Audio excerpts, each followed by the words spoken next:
Bharatiya Janata party ने जैसे ही नागौर की सीट पर ज्योति मिर्धा का टिकट फाइनल किया तो कई लोगों के चेहरे की हवैया उड़ गई। कई लोग इस बात को लेकर टेंशन में आ गए कि ज्योति मिर्धा को टिकट कैसे मिल गई, जबकि ज्योति मिर्धा विधानसभा का चुनाव हार गई और उन्हें आज ही प्रदेश उपाध्यक्ष बनाया गया था।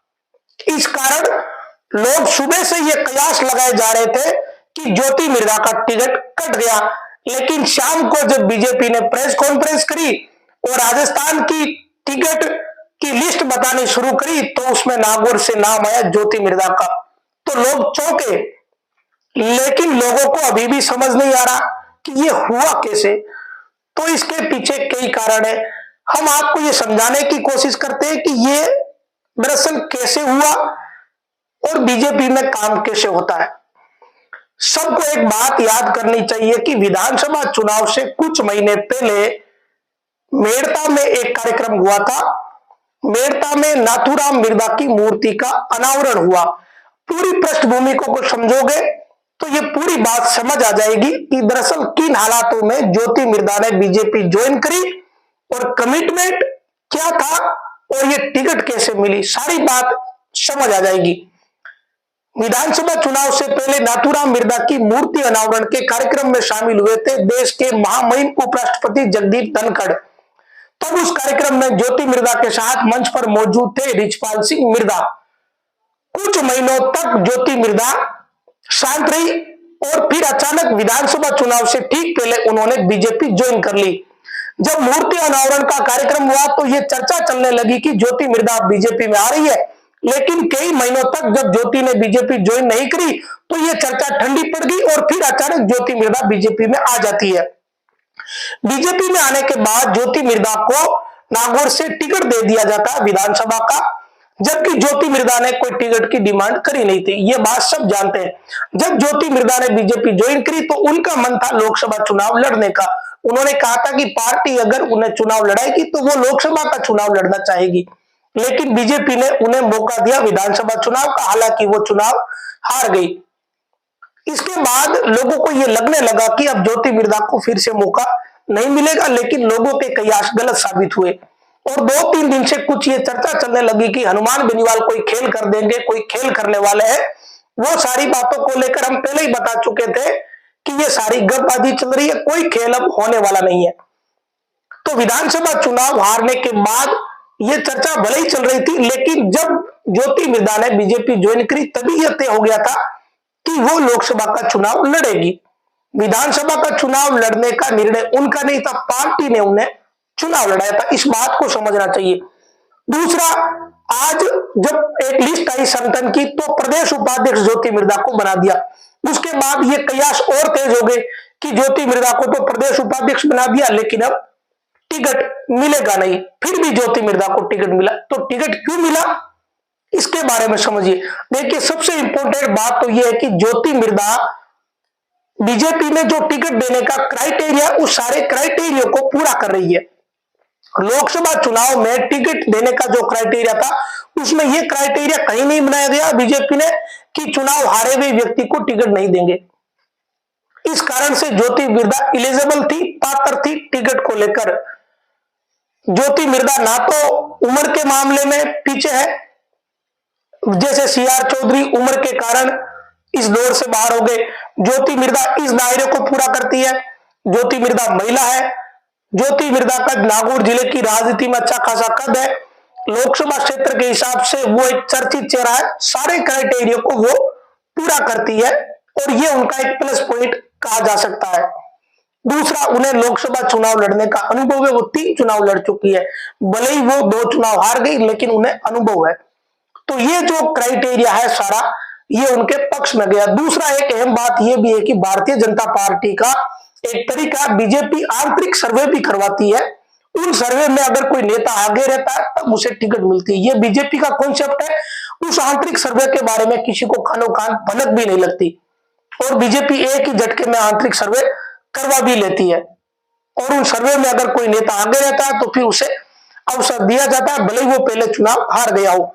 इस मामले में भी ऐसा लगता है कि ज्योति मिर्धा बाकी नेताओं के मुकाबले आगे रही। इसके अलावा एक बात बड़ी महत्वपूर्ण है जिसे समझना चाहिए कि ज्योति मिर्धा को प्रदेश उपाध्यक्ष भी बनाया गया। बीजेपी में पद मांगने से नहीं मिलते, पार्टी खुद तय करती है कि किसे किस पद पर रखना है।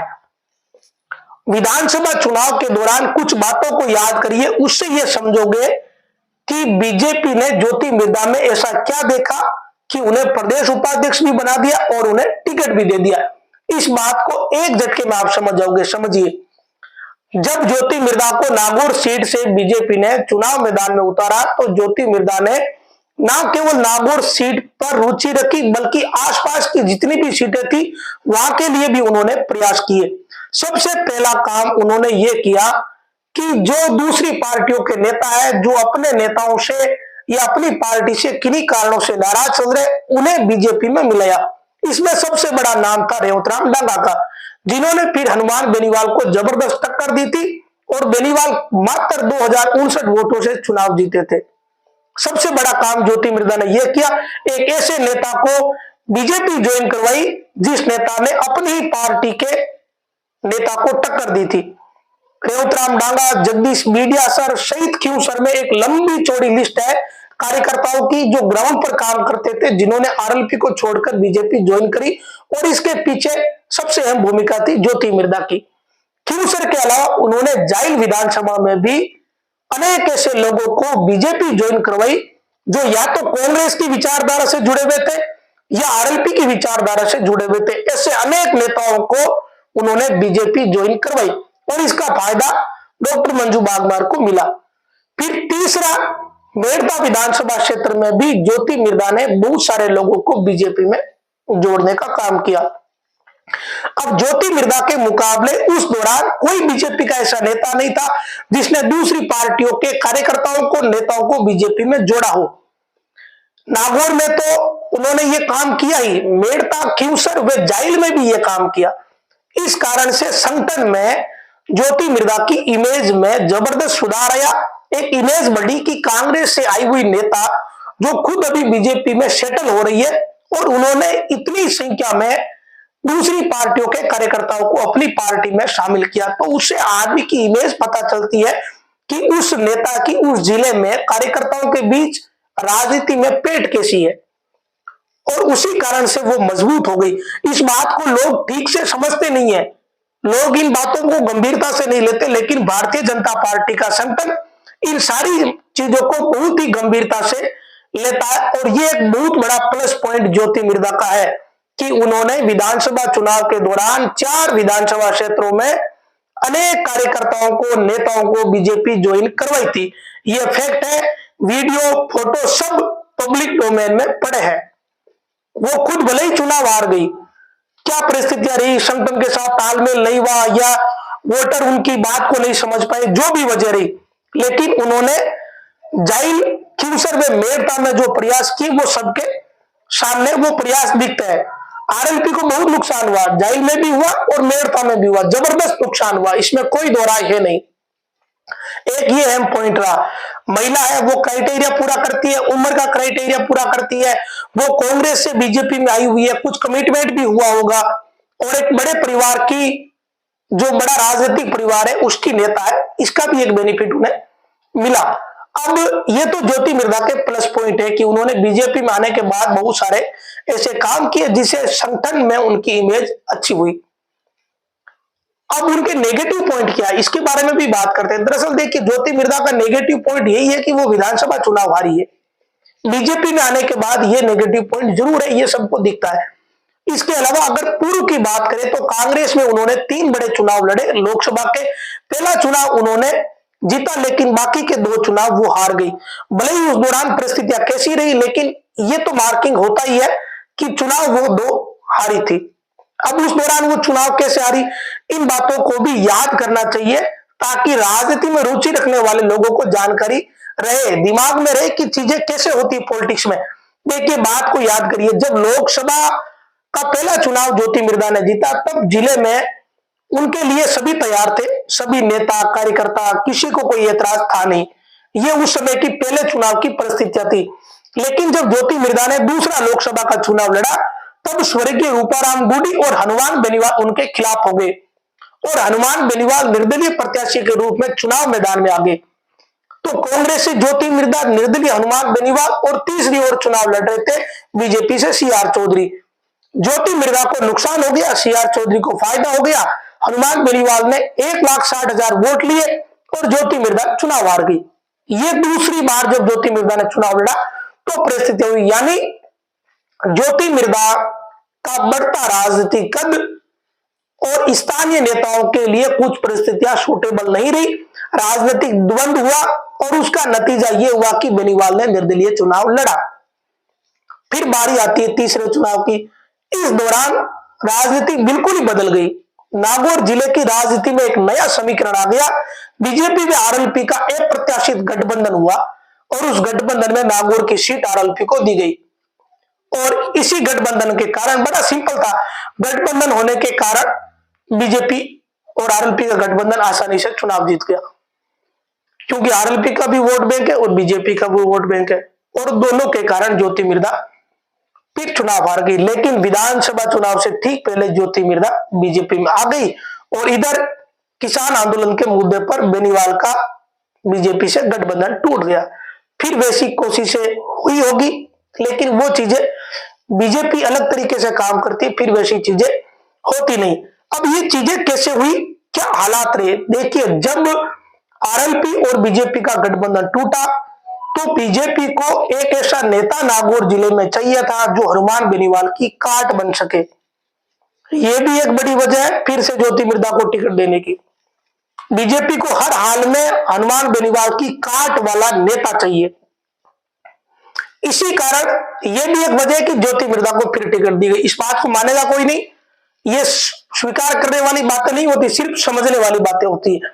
जो राजनीति को समझते हैं वो समझ जाते हैं कि हाँ, कहीं ना कहीं यह परिस्थिति जरूर है, क्योंकि बीजेपी को भी ऐसा नेता चाहिए जो कंपटीशन देने वाला हो, जो अगले के कद के बराबर आ सके या उसके समकक्ष हो। कहीं ना कहीं बिल्कुल छोटा तो चलेगा ही नहीं बेनीवाल के सामने।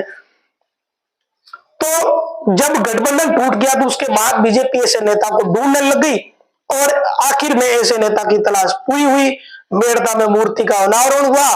थोड़े महीनों बाद बीजेपी ने ज्योति मिर्धा को अपने साथ मिला लिया और विधानसभा का टिकट भी दे दिया, और अब लोकसभा का टिकट दिया गया। साथ में एक ही दिन में 2-2 सौगात ज्योति मिर्धा को मिली है। कम ही लोग होते हैं जो इतने किस्मत के धनी होते हैं जिन्हें सुबह प्रदेश उपाध्यक्ष बनाया, शाम को लोकसभा का टिकट दे दिया। ऐसे अवसर बहुत ही कम नेता को मिलता है, लेकिन ज्योति मिर्धा इस मामले में किस्मत वाली रही।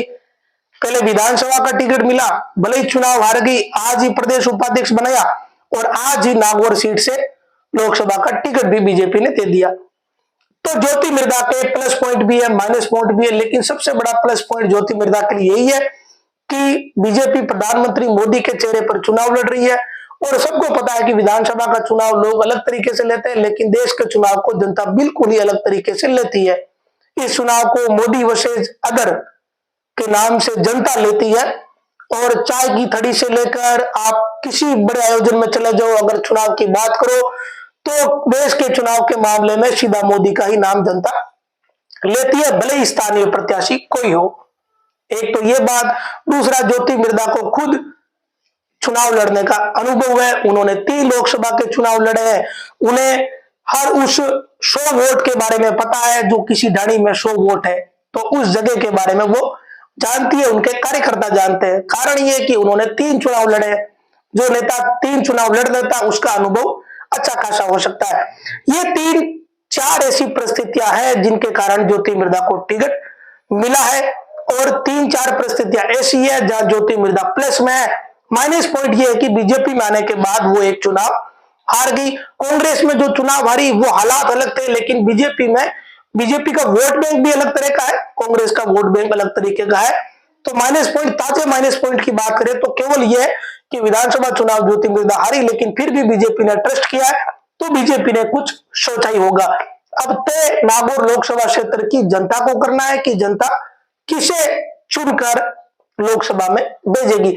अगर आप कोई अपनी प्रतिक्रिया देना चाहते हो तो वीडियो में प्रतिक्रिया जरूर देवे कि ज्योति मिर्धा चुनाव जीतेगी या हारेगी, और इस बात पर भी प्रतिक्रिया जरूर देवे कि ज्योति मिर्धा को टिकट देने से बीजेपी को फायदा होगा या नुकसान होगा, और कांग्रेस किसे उतारने वाली है।